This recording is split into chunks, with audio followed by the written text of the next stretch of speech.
Hi കൂട്ടുകാരെ, constable മഞ്ജുവിൻ്റെ on review വീഡിയോയിലോട്ട് എല്ലാവർക്കും സ്വാഗതം. അപ്പോൾ ഇന്നത്തെ എപ്പിസോഡ് എന്ന് പറയുമ്പോൾ നമ്മുടെ മഞ്ജുവിനോട് ഭാനുമ്മ ചോദിക്കുകയാണില്ലേ, നീ എന്നോട് ഇങ്ങനെ ഒന്ന് സത്യം പറയുമോളെ, നീ ആ ഏലസ് മാറ്റിയിട്ടുണ്ടെങ്കിൽ എന്നോട് സത്യം പറയും, നമുക്ക് അതിനുള്ള പ്രതിവിധി ചെയ്യാം, എനിക്കൊരു കുഴപ്പമില്ല, ഞാൻ നിന്നെ സ്നേഹിക്കണ പോലെ തന്നെ സ്നേഹിക്കും, നീ പേടിക്കണ്ട, അതൊന്നും ഓർത്ത് നീ പേടിക്കണ്ട, നിന്നെ വെറുക്കുന്നോ അങ്ങനെ ഓർത്ത് നീ പേടിക്കണ്ട, നീ എന്നോട് കാര്യം പറയാൻ വേണ്ടി പറയണേ. അപ്പോൾ അവൾ സത്യം പറയാൻ വേണ്ടി പോകണം. അപ്പോൾ നമ്മുടെ ഗിരി അതിൻ്റെ ഇടയ്ക്ക് കയറിയിട്ട് അമ്മയ്ക്ക് എന്താണ് അതൊക്കെ ആരെങ്കിലും എടുത്ത് ഊരുമോ, ഏലസല്ലേ, അതൊന്നും ആരും ഊരില്ല അമ്മയെ വേണ്ടി പറയണേ. അത് കഴിഞ്ഞിട്ട് നമ്മുടെ മഹിമയും വന്ന് സംസാരിക്കും. ഭാനുവും എന്താ കുഞ്ഞുങ്ങളെ പോലെ ഇങ്ങനെ സംസാരിക്കാൻ നിൽക്കുന്നത്, എൻ്റെ ചേച്ചി അങ്ങനെ ചെയ്യില്ല, പിന്നെ ചേച്ചിക്കും കിരീടത്തിനും വേണ്ടിയല്ലേ ഭാനുവമ്മ അത് ചെയ്തത്, അതോ വേറെന്തെങ്കിലും ആണോ എന്ന് ചോദിക്കുമ്പോഴേക്കും നമ്മുടെ ഭാനുവമ്മൻ്റെ മുഖം കൊണ്ട് മാറുകയാണ്. അപ്പോൾ എല്ലാം മോളെ, ഞാനത് ജസ്റ്റ് കാളീശ്വരി ചോദിച്ചപ്പോൾ ഞാൻ ചോദിച്ചെന്നേ ഉള്ളൂ, എനിക്ക് അവരിന് വിശ്വാസമാണ്, ഞാൻ അവരുടെ നല്ലതിന് വേണ്ടി ചെയ്തത് പറഞ്ഞിട്ട് അവിടെ നിന്ന് വേഗം മുങ്ങണം എന്നുള്ളൊരു പ്ലാനിൽ ആൾ അവിടെ നിന്ന് തടി തപ്പാണ് കേട്ടോ. പിന്നെ കാണിക്കുന്ന സീന് വന്നിട്ട് നമ്മുടെ മഞ്ജു ഗിരിയോട് ചോദിക്കുകയാണ്, ഗിരിയേട്ടൻ എന്തിനാ ഇങ്ങനെയൊക്കെ ചെയ്തത്, എന്തിനു വേണ്ടിയാണ് ഒന്ന് പറഞ്ഞുകൂടെ പണ്ട് പറയണം, എന്തായാലും നല്ലതിന് വേണ്ടിയാണ് മഞ്ജു ഞാൻ ഇത് ചെയ്തിരിക്കണ പണ്ട് പറയണം കേട്ടോ. അത് കഴിഞ്ഞിട്ട് പിന്നെ പറയും, എനിക്ക് അതൊന്നും പറഞ്ഞാൽ പറ്റില്ല, എനിക്ക് സത്യം അറിയണം, അല്ലാണ്ട് എന്നോട് മിണ്ടണ്ട പറഞ്ഞിട്ട് പോവുകയാണ്. അത് കേൾക്കുമ്പോൾ നമ്മുടെ ഗിരിക്ക് നല്ല വിഷമമാണ്. എന്നിട്ട് ഗിരി അങ്ങനെ പോണത് മഹിമയുടെ അടുത്താണ്. മഹിമയോട് എന്തെങ്കിലുമൊക്കെ പറഞ്ഞിട്ട് മഹിമ സംസാരിച്ച് പറഞ്ഞാൽ ഓക്കെ ആവണമെങ്കിൽ ഓക്കെ ആവട്ടെ പറഞ്ഞിട്ട് മഹിമയോട് പോയിട്ട്, മഹിമ എൻ്റെ ചേച്ചി എന്നോട് മിണ്ടണില്ല, ഞാൻ ഇനി എന്താ ചെയ്യുക പറഞ്ഞിട്ട് പറയണേ.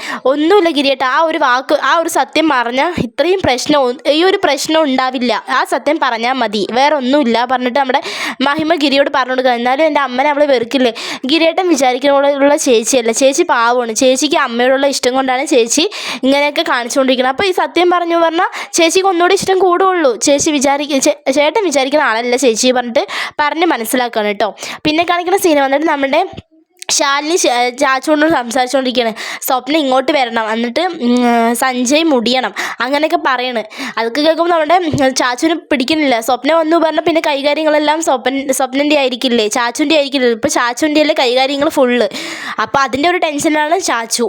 പിന്നെ കാണിക്കുന്ന സീന് വന്നിട്ട് നമ്മുടെ മുകുന്ദനെ നമ്മുടെ മഹിമ വിളിച്ചിട്ട് സർട്ടിഫിക്കറ്റ് ആൾ മറന്നു, അപ്പോൾ സർട്ടിഫിക്കറ്റ് കൊണ്ടുവരാൻ നമ്മുടെ മുകുന്ദനോട് പറയണം കേട്ടോ.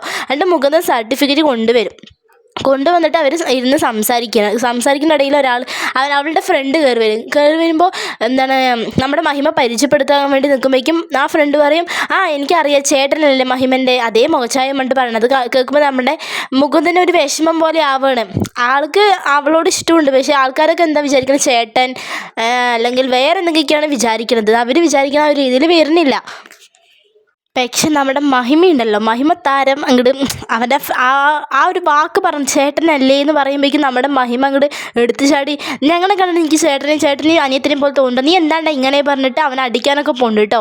എന്നിട്ട് പിന്നെ നമ്മുടെ മുകുന്ദനാണ്, എന്താ മഹിമ നീ ഇങ്ങനെയൊക്കെ സംസാരിക്കണം, അവന് ജസ്റ്റ് ഒന്ന് പറഞ്ഞതേ ഉള്ളൂ, അത് പറഞ്ഞിട്ട് നമ്മൾ ചേട്ടൻ അനിയത്തിയാണോ പറഞ്ഞിട്ട് നമ്മുടെ മുകുന്ദനോട് ചൂടാവണം കേട്ടോ. അവൾക്കത് ഇഷ്ടപ്പെട്ടിട്ടേ ഇല്ല, കാരണം അവൾ അങ്ങനെ ഒരു ഇതല്ല വിചാരിച്ചത്. എന്നിട്ട് പിന്നെ നമ്മുടെ മുകുന്ദന് മനസ്സിലാവാണ്, അവളെന്തായാലും എന്നെ ചേട്ടനായിട്ടല്ല കാണുന്നത്, അവൾക്ക് എന്നോട് കുറച്ച് ഇഷ്ടമൊക്കെ ഉണ്ട് എന്നൊക്കെ മനസ്സിലാക്കിയിട്ട് ആൾക്ക് അങ്ങോട്ട് നല്ല സന്തോഷമാണ്. അത് അങ്ങനെ പോയിട്ട് നമ്മുടെ ഗൗരിയമ്മയോട് പറയണം. ഗൗരിയമ്മ പറഞ്ഞു, ചേട്ടനാണ് ഞാൻ നിൻ്റെ അടുത്ത് നേരത്തെ പറഞ്ഞത്, എനിക്ക് ആ ഒരു ഇഷ്ടം അവളോട് പോയി തുറന്ന് പറഞ്ഞുകൂടെ, നീ എന്ത് പൊട്ടനാണ് പറഞ്ഞിട്ട് അവളെ കുറേ കളിയാക്കുന്നുണ്ട് കേട്ടോ. അങ്ങനെ കുറച്ച് സീനുണ്ട്. അപ്പോൾ എന്തായാലും ഇന്നത്തെ എപ്പിസോഡ് ഇതായിരിക്കും. വീഡിയോ ഇഷ്ടമായി ലൈക്ക് ചെയ്യുക, ഷെയർ, സബ്സ്ക്രൈബ് ചെയ്യുക. Thanks for watching.